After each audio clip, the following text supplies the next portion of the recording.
দুনিয়ায় মানুষদেরকে নষ্ট যেই জিনিস করে এর মধ্যে দুইটা জিনিস হলো মদ এবং জুয়া। জোরে বলেন কি? সবাই কথা বলে না, বিশেষ করে যুবকরা কথা বলে না।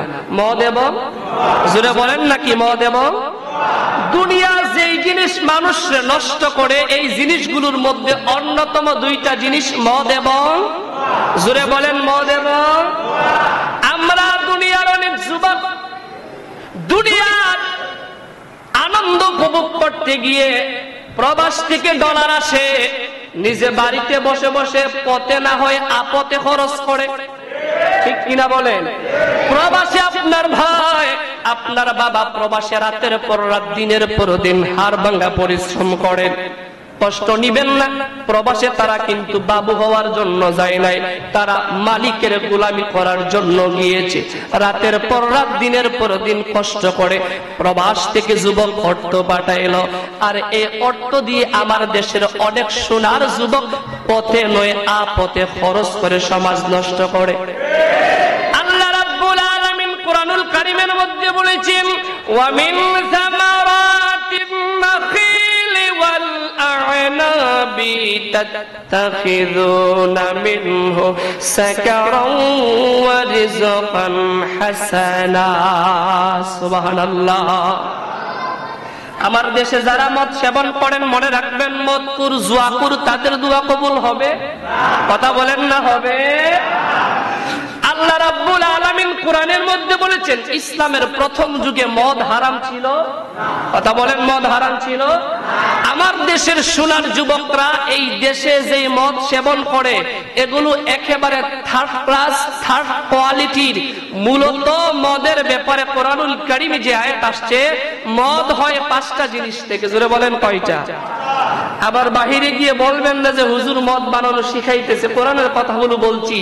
মদ হয় 5টা জিনিস থেকে: আঙ্গুর, কিশমিশ, খেজুর, ডালিম, যব। এই 5টা জিনিসের নিংড়ানো রস থেকে মদ হয়।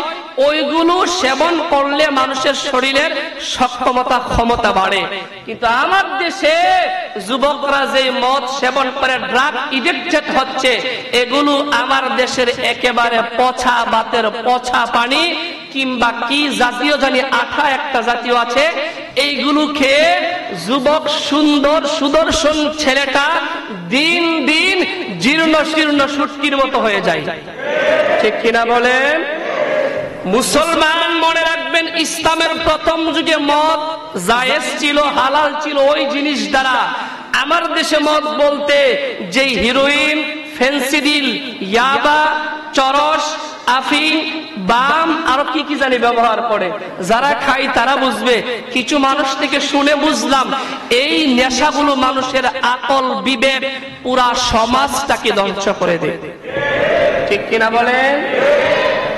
আল্লাহ কোরআনে বলেছেন, ইয়াসআলুনাকা আনিল খামরি ওয়াল মাইসির কুল ফীহিমা ইসমুন কাবীরুন ওয়া মানাফিউ লিন-নাস।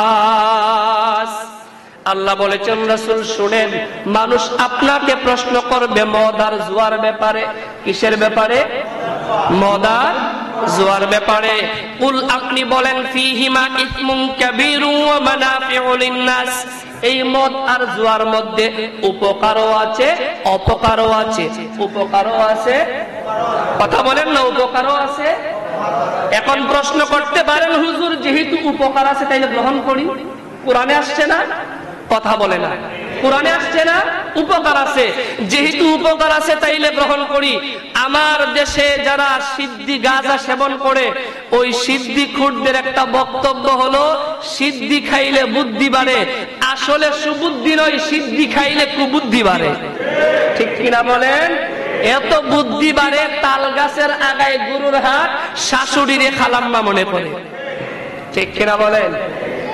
যদিও আপনারা এই ড্রাগ এডিক্টেড মাদকাসক্ত নয়, চতুর্দিকে মাদকের যে ছড়াছড়ি, চিন্তা করে দেখলাম মাদকের ব্যাপারে কোরআনের কিছু কথা যুব সমাজকে সচেতন করা দরকার, ঠিক কিনা বলেন? আল্লাহ বলেছেন, রাসূল আপনি বলেন, ফীহিমা ইসমুন কাবীরুন ওয়া মানাফিউ লিন-নাস।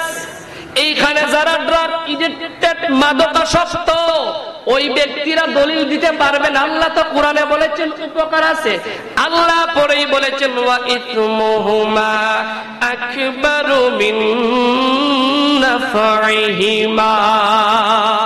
আল্লাহ ডাক্তার বলেছেন আপনি জানাইয়া দেন উপকারের চেয়ে ক্ষতির পরিমাণ বেশি। প্রথম ধাপে আল্লাহ মদ জুয়াকে হারাম করেন নাই, আল্লাহ মদ জুয়ার কথাটা কোরআনে তুলে ধরেছেন। দ্বিতীয় ধাপে আল্লাহ বলেছেন এইগুলো গ্রহণ করো, উপকার আছে, তবে ক্ষতির পরিমাণ বেশি।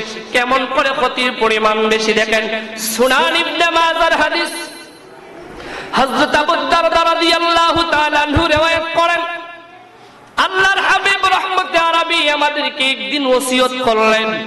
রাসূল বললেন লা তাশরিবিল খামর, তোমরা মদ সেবন করো না, পান করো না।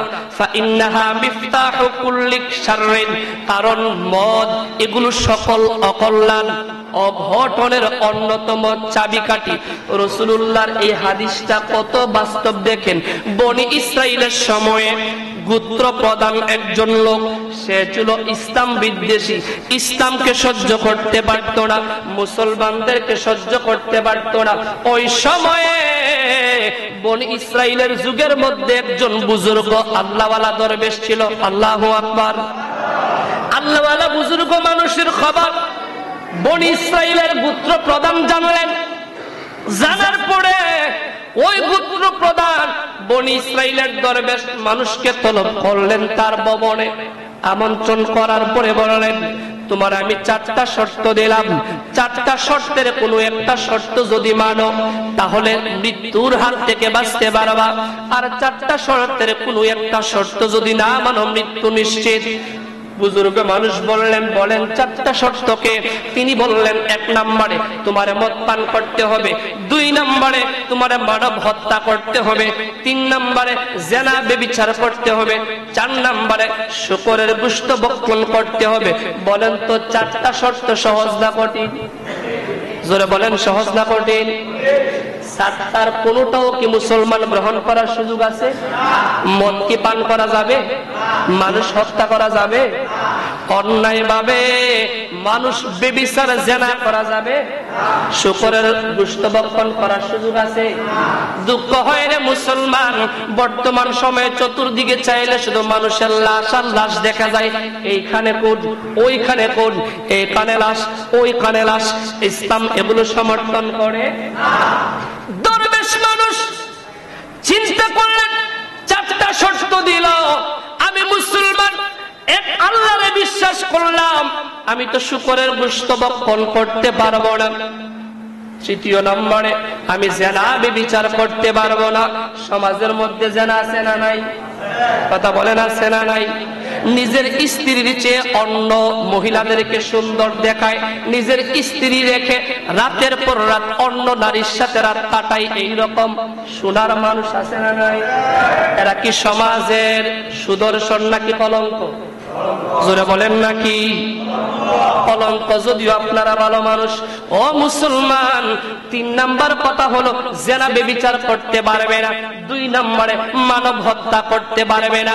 বুজুর্গ মানুষ চিন্তা করলো 3টা কাজ ছাড়লাম, 4টা কাজ যদি ছেড়ে দেয় তাহলে তো আমার মৃত্যু অবধারিত, বাঁচার জন্য আমি মদ পান বেছে নিলাম। বুজুর্গ মদ পান করলেন। মনে রাখবেন যখন মানুষ মদ পান করে আকলে সালিম, কমন সেন্স, হিতাহিত জ্ঞান নষ্ট হয়ে যায়। যখন কমন সেন্স, হিতাহিত জ্ঞান নষ্ট হয়ে যায়, ভালো মন্দ যাচাই বাছাই করার ক্ষমতা মাথায় আর থাকে না। তখন লুঙ্গি কোথায় আর কাপড় কোথায় সেইটা সে বলতে পারে না। বুজুর্গ মানুষ প্রথম নম্বরে মদ যখন পান করলো, আকল চলে গেল, তখন ওই আকল আকলে সালিম নষ্ট হয়ে যাওয়ার কারণে বাকি যে 3টা কাজ ছিল, মানব হত্যা করা, জিনা করা, শূকরের গোশত ভক্ষণ করা, মদ সেবন করার কারণে বাকি 3টা অন্যায় তার দ্বারা সংগঠিত হয়ে গেল। বলে নাউজুবিল্লাহ। মুসলমান আমার আল্লাহ রাব্বুল আলামিন 3য় ধাপে উম্মতে মুহাম্মাদের সতর্কতার জন্য ইসলামের প্রথম যুগে বিধান করে আল্লাহ বললেন ইয়া আইয়ুহাল্লাযীনা আমানু লা তাকরাবুস সালাতা ওয়া আনতুম সুকারা। আল্লাহু আকবার। আল্লাহ রাব্বুল আলামিন তৃতীয় ধাপে ডাকটা বললেন, ইমানদার মুমিন, তোমরা নেশাগ্রস্ত হয়ে আল্লাহর ইবাদত নামাজের কাছেও যেও। কথা বলেন না, কাছেও যেও। তাইলে এই আয়াত থেকে বোঝা যায় নেশা করে নামাজে যাওয়া যাবে না, নামাজে যাওয়ার আগে নেশা করা যাবে। এইরকম বোঝা যায় না? হ্যাঁ, এইরকম বোঝা যায়। আয়াতটা এরকম, নেশা করে নামাজে যায় না, নামাজে না গেলে অবসর সময়ে তোমরা মদ পান করতে পারবা, সমস্যা নাই। সাহাবায়ে কেরামের মধ্য থেকে যারা ইসলাম কবুল করা শুরু করলেন, তারা চিন্তা করলেন, আল্লাহ বলেছেন নেশাগ্রস্ত হয়ে নামাজে যায় না, নামাজে যখন যাইব তার আগে আমরা মদ পান করব না। নামাজে যাওয়ার আগে মনে করেন ফজর থেকে জোহর পর্যন্ত লম্বা সময় আমরা সেবন করতে পারবো, জোহরের পরে আসরের মধ্যে কালে সময় সেবন করতে পারবো। তারা সিদ্ধান্ত নিয়ে নিল নামাজে যাওয়ার আগে আমরা মদ পান করব, নামাজে যাওয়ার আগ মুহূর্তে মদ পান করব না। ও মুসলমান, আল্লাহ যখন এই বিধানটা কুরআনুল কারীমের মধ্যে নাজিল করে দিলেন, হযরত আতবান ইবনে মালিক রাদিয়াল্লাহু তাআলা আনহু riwayat করেন, আমি আমার অনেক আনসার আর মুহাজির সাহাবী ভাইদেরকে আমার বাড়িতে দাওয়াত করলাম। আল্লাহু আকবার। মানুষকে দাওয়াত দেওয়া সুন্নতে রাসূল, সুন্নতে সাহাবা, ঠিক কিনা বলেন? আল্লাহর নবীর সাহাবী হযরত আতবান ইবনে মালিক তিনি বলেন, আমি আমার মুহাজির আনসার ভাইদেরকে আমার বাড়িতে দাওয়াত করলাম। তাদের মধ্য থেকে একজন সাহাবী ছিল সাদ বিন আবি ওয়াক্কাস রাদিয়াল্লাহু তাআলা। কথা বুঝতেছেন? কথা বলেন। বিশেষ করে আজকের কথাগুলো যুব সমাজের জন্য, যেন মকরমপুরের চৌসীমানায় মদ আর জুয়ার মতো ঘৃণিত কাজ ঢুকতে না পারে, সেজন্য মকরমপুরের যুব সমাজকে অতন্দ্র প্রহরীর ভূমিকা পালন করতে হবে। পারবে না ইনশাআল্লাহ?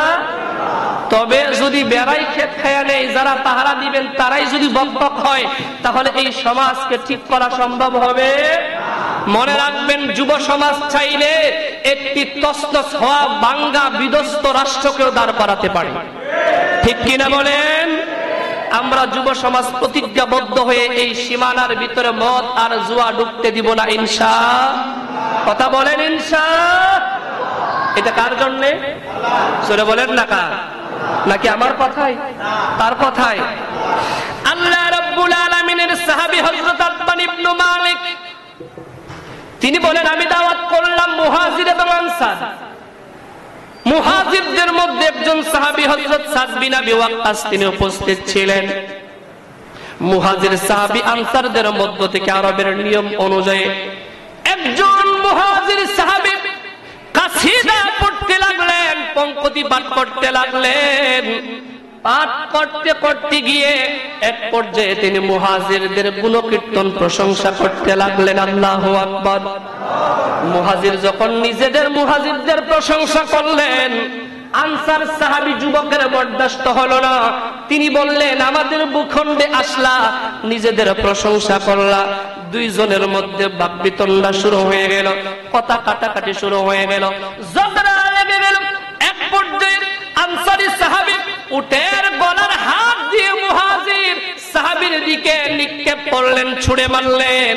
উটের গলার হার মুহাজির সাহাবীর কপালের মধ্যে বিদ্ধ হয়ে গেল, ফিনকে দিয়ে রক্ত ঝরতে লাগলেন। সবাই চলে গেলেন আল্লাহর নবীর দরবারে, ডাক দিয়া বললেন, ইয়া রাসূলুল্লাহ, ইয়া হাবিবাল্লাহ। আনসার সাহাবী মুহাজিরের কপালের মধ্যে উটের গলার হাড় দ্বারা ছিদ্র করে দিয়েছে। আল্লাহর রাসূল সমাধান দেন, আমরা কি করব? আল্লাহর নবী এখন আল্লাহর দিকে চাইলেন, ডাকটা বললেন, আল্লাহ আপনি চূড়ান্ত ফয়সালা দেন, আমার সাহাবায়ে কেরাম যেন স্বস্তি লাভ করতে পারে। আল্লাহ রাব্বুল আলামিন চতুর্থ ধাপে কুরআনুল কারীমের মধ্যে সূরা মায়েদার 90 নম্বর আয়াতের মধ্যে ডাকটা বলেন, ইয়া আইয়ুহাল্লাযীনা আমানু ইন্নামাল খামরু ওয়াল মাইসিরু ওয়াল আনসাবু ওয়াল আজলামু রিজসুম মিন আমালিশ শাইতান ফাজতানিবুহু লাআল্লাকুম তুফলিহুন।